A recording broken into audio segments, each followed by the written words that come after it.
हम सब लोग कभी न कभी अपनी लाइफ में हमारी डेथ के बारे में ज़रूर सोचते हैं और फिर हमारे मन में काफ़ी सारे क्वेश्चंस भी आते हैं जो कि ना ही हमारे आसपास के लोग और ना ही साइंस आंसर कर पाता है।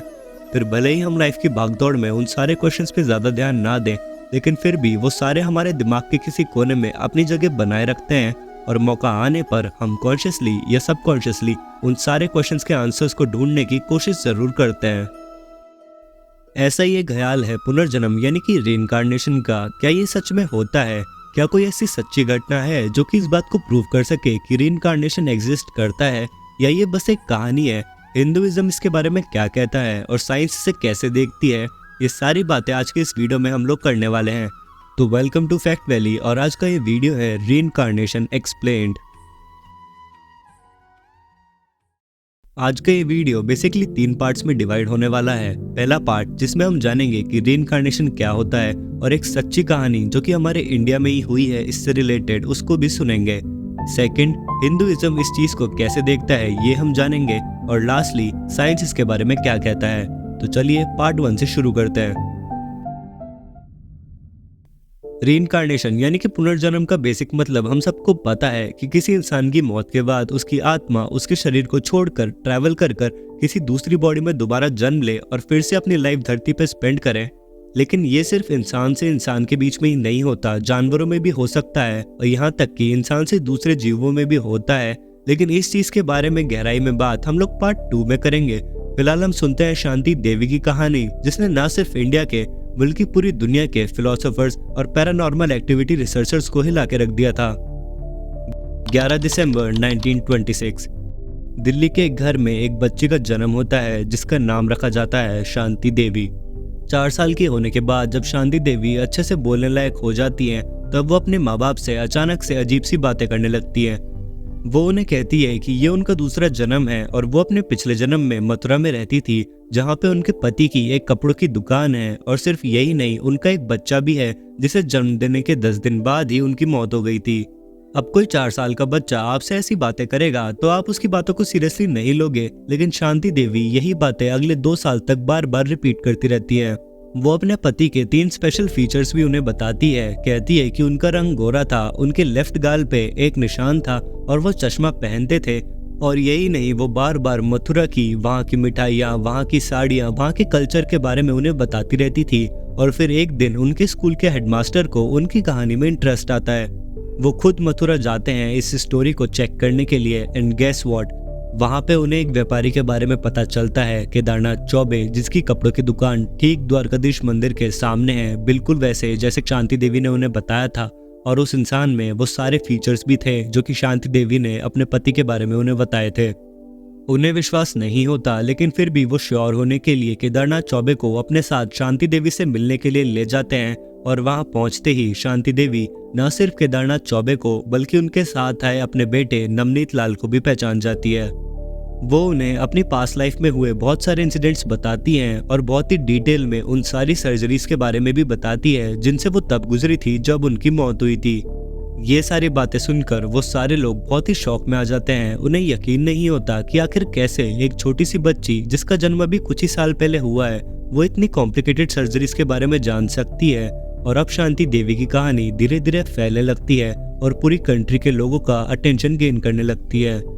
ये सब 1930s में हुआ था, तब जब इंडिया इंडिपेंडेंस के लिए अपनी लड़ाई लड़ रहा था। और इसीलिए जब महात्मा गांधी के पास शांति देवी की कहानी पहुंचती है तो वो खुद उनसे मिलने जाते हैं। वो 15 लोगों की एक कमेटी बनाते हैं जिनका काम होता है शांति देवी की कहानी का सच पता लगाना। और अब शांति देवी की कहानी का असली टेस्ट शुरू होता है। वो लोग शांति देवी को मथुरा ले जाते हैं और वहाँ प्लेटफॉर्म पे उतरते ही शांति देवी एक आदमी की तरफ इशारा करके कहती हैं कि ये मेरे जेठ जी हैं।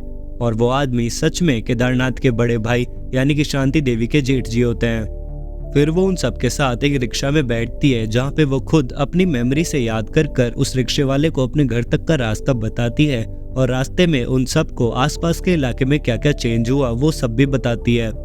वो जो कुछ भी बोल रही थी सब सच था। और घर पहुंचते ही वो अपने ससुर को भी पहचान जाती है और पूछने पर वो उन्हें उन वर्ड्स का मतलब भी बता देती है जो कि सिर्फ उनकी फैमिली में बोले जाते थे। अब वो सारे लोग 90% श्योर हो चुके थे कि ये उनकी बहू और केदारनाथ की पत्नी लुगड़ी देवी ही है, लेकिन फिर भी 100% श्योर होने के लिए केदारनाथ उनसे अकेले में कुछ ऐसे क्वेश्चंस पूछते हैं जिनके जवाब सिर्फ उन्हें और उनकी बीवी लुगड़ी देवी को ही पता थे। जब शांति देवी उनके इन क्वेश्चंस का भी एकदम सही जवाब दे देती है, तब केदारनाथ मान लेते हैं कि ये उनकी बीवी लुगड़ी देवी ही है जिसका पुनर्जन्म हुआ है शांति देवी के रूप में। ये वाली बात कमेटी बनने से पहले हुई थी, लेकिन बाद में जब ये उन्हें बताई जाती है, जब वो लोग मथुरा में थे जहाँ पे वो सारे 15 मेंबर्स अपनी आंखों से वो सारे इवेंट्स को विटनेस कर रहे थे जो कि शांति देवी उन्हें बता रही थी, तब वो लोग ये मान लेते हैं कि शांति देवी की कहानी बिल्कुल सच है और वो लोग इस बात को ऑफिशियली डिक्लेयर कर देते हैं।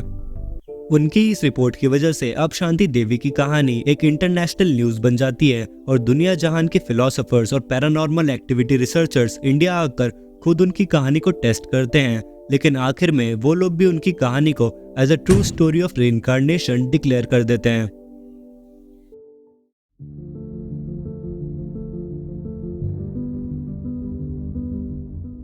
हिंदुइज्म में पुनर्जन्म को समझने के लिए हमें कुछ चीजें पहले से पता होनी चाहिए, जैसे कि हिंदुइज्म में पूरा यूनिवर्स दो चीजों से मिलकर बना है, मैटर और कॉन्शियसनेस।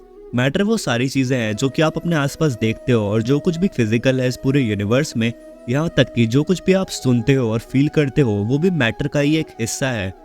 और कॉन्शियसनेस का मतलब होता है अंतरात्मा। इन दोनों के बीच में मेन डिफरेंस यही होता है कि मैटर खत्म हो सकता है, लेकिन अंतरात्मा या कॉन्शियसनेस कभी भी खत्म नहीं हो सकती। जितनी भी मैटर की चीजें हैं वो 3 मेन फेजेस से होकर गुजरती हैं।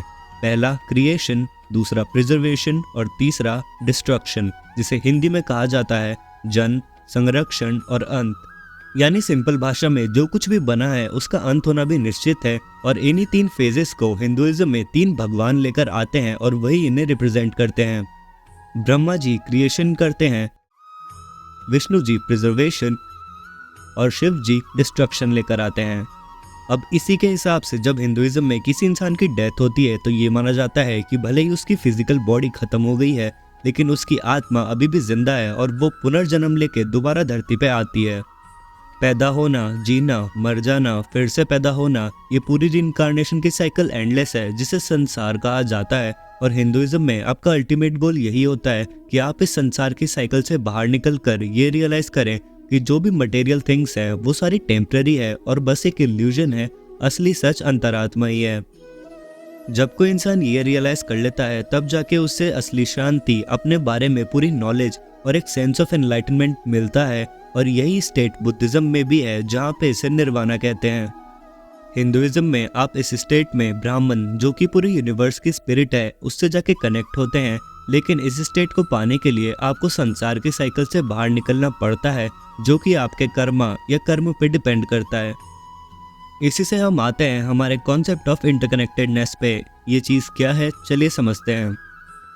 ब्राह्मण, जो कि ब्रह्मा जी के ही नाम पे रखा गया है, वो इस पूरे यूनिवर्स की आत्मा है और हमारी आत्माएं इसी का एक छोटा सा रिफ्लेक्शन है। एक एग्जाम्पल के तौर पे एक समुद्र इमेजिन करो जो कि ब्राह्मण है, उसमें से हम एक बूंद निकाल लें जो कि एक आत्मा है। वो धरती पे जाकर अपना जीवन निकाल कर जब संसार की साइकिल से बाहर निकलती है तो वो वापस आकर इसी समुद्र में मिल जाती है। इसीलिए ये माना जाता है कि हम सारे लोग आपस में स्पिरिचुअल तौर पर इंटरकनेक्टेड हैं, क्योंकि हम सबकी कॉन्शियसनेस ब्राह्मण का ही एक पार्ट है। इसीलिए पुनर्जन्म होता है ताकि एक आत्मा दोबारा धरती पर आए और अपने कर्म सुधार कर संसार की मोहमाया से निकलकर वापस ब्राह्मण में जाके मिल जाए।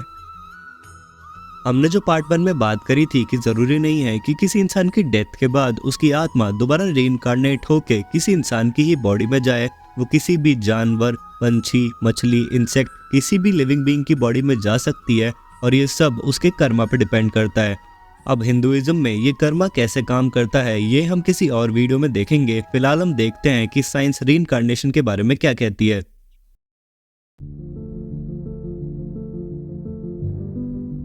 अब अगर इस पूरे पार्ट को एक लाइन में कहना हो तो यही कहेंगे कि साइंस सॉलिड एविडेंस न होने के कारण पुनर्जन्म में बिलीव नहीं करती है, लेकिन ये इसे पूरी तरीके से नकारती भी नहीं है। अब आप शायद सोचोगे कि ऐसा क्यों? अगर उनके पास कोई ठोस सबूत नहीं है इसको सच मानने का, तो वो लोग इसे झूठ घोषित क्यों नहीं कर देते? इसके मेन 2 रीजन हो सकते हैं। पहला कि जब भी हम किसी चीज की साइंटिफिक स्टडी करते हैं तो सब एटॉमिक लेवल या उसके पार जाने पर फिजिक्स के लॉस काम नहीं करते। वहाँ अंदर उन सब चीज़ों की फिजिकलिटी पूरी खत्म हो जाती है और हो सकता है कि यहीं इसी पॉइंट पे हमारी कॉन्शियसनेस और दिमाग अलग होता है।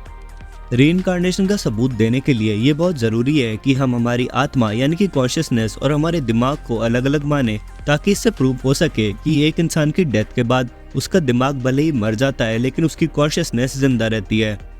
और दूसरा रीज़न हो सकता है स्टोरीज़। ना सिर्फ हमारे इंडिया की शांति देवी की, बल्कि और भी कंट्रीज़ में ऐसी हज़ारों स्टोरीज़ हैं जो कि पुनर्जन्म पे ही बेस्ड है, लेकिन अक्सर ये कहानियाँ झूठी होती है और इनमें से बस कुछ ही सच होती हैं।